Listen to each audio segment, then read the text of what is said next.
ये तो आपको पता ही है कि पूरी ही दुनिया में 195 यानी कि 195 टोटल कंट्रीज हैं। पर अगर मैं आपसे सवाल पूछूं कि इन 195 कंट्रीज में से कौन सी कंट्री यंगेस्ट है, तो आप लोग क्या जवाब देंगे? By the way, youngest country से मेरा मतलब यंगेस्ट पॉपुलेशन से बिल्कुल नहीं है, बल्कि ऐसी कंट्री जो भी रिसेंटली ही बनी है, इसका जवाब आपको देना है। चलिए इसका जवाब मैं आपको देता हूं। उस कंट्री का नाम है साउथ सूडान, जिसे कि सन 2011 में, जी हां, सन 2011 में सूडान से फ्रीडम मिली थी। यानी कि सन 2011 में साउथ सूडान कंट्रीज की लिस्ट में शुमार हुआ था। है ना ये इंटरेस्टिंग फैक्ट?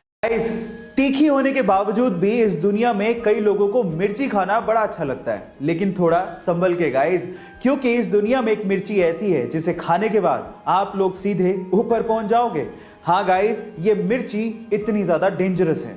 इस मिर्ची का नाम है ड्रैगन ब्रीथ चिली पेपर, जो कि इतनी ज्यादा डेंजरस है जिसे खाने के बाद आपको लगातार शौक लगते हैं और उसके बाद आपकी मृत्यु हो जाती है। पर सवाल यह है कि इतनी डेंजरस मिर्ची को आखिर बनाया क्यों गया?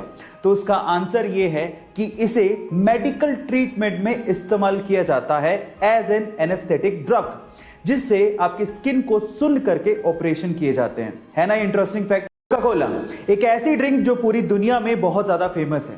पूरी दुनिया के ऑलमोस्ट हर एक कोने में आप इसे खरीद कर पी सकते हैं, लेकिन पूरी दुनिया के 2 ऐसे देश हैं जहां पर कोका कोला ऑफिशियली नहीं बिकती।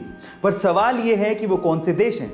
डोंट वरी, मैं आपको बताता हूं। उन देशों के नाम है north Korea and Cuba.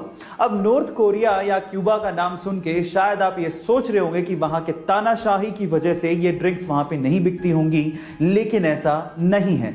US ने खुद ने ही इन दोनों देशों पे ट्रेडिंग के प्रतिबंध लगा रखे हैं। हालांकि अनऑफिशियली ये देश मैक्सिको और चाइना से, जो कि इनके नेबरिंग देश है, वहां से एक्सपोर्ट करके कोका कोला को मंगवाते हैं। यानी कि महंगे दामों में आप वहां पे कोका कोला का सिप का मजा अनऑफिशियली ले सकते हैं, लेकिन ऑफिशियली नहीं।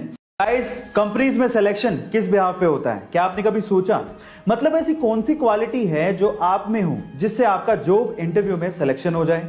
चलिए मैं आपको बताता हूं। रीसेंट स्टडी से यह पता लगा है कि कंपनीज के एचआर आपकी इंटेलिजेंस से ज्यादा आपकी रिलायबिलिटी पे फोकस करते हैं। मतलब आपके दिमाग चलाओ एटीट्यूड से ज्यादा आप कितने टिकाऊ हो इस चीज पे ध्यान देते हैं। आप ट्रस्टवर्दी हो कि नहीं, आप जॉब पे टिकोगे कि नहीं, ये उनके लिए ज्यादा मायने रखता है।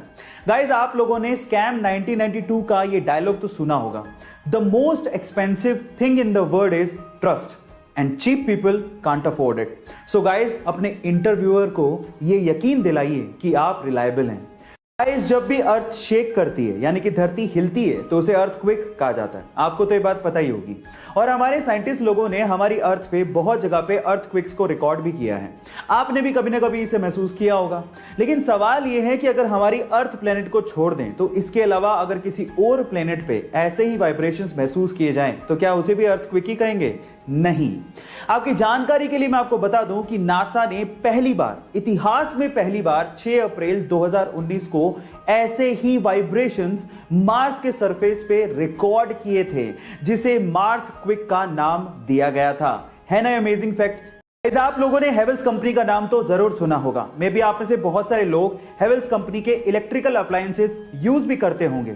लेकिन मजेदार बात यह है कि बहुत सारे इंडियंस सिर्फ हेवेल्स कंपनी के नाम की वजह से इसे एक फॉरेन कंपनी मानते हैं, जबकि ऐसा है नहीं। ये एक प्योरली इंडियन कंपनी है जिसका नाम इसके पहले ओनर हवेली राम गुप्ता के नाम पे रखा गया है, जिन्होंने इस कंपनी को उस समय मात्र 10 लाख रुपए में बेच दिया था। और आज ये कंपनी एक पब्लिक लिस्टेड कंपनी है जिसकी इवैल्यूएशन 5000 करोड़ रुपए की है, जिसमें लगभग 6000 लोग 50 अलग अलग देशों में काम करते हैं। है ना ये इंटरेस्टिंग फैक्ट? गाइस, ऐसे ही इंटरेस्टिंग फैक्ट्स के लिए YouTube पे हमारे चैनल को सब्सक्राइब कर लीजिए। अगर आप इंस्टाग्राम पे देख रहे हैं तो मुझे फॉलो करना मत भूलिएगा।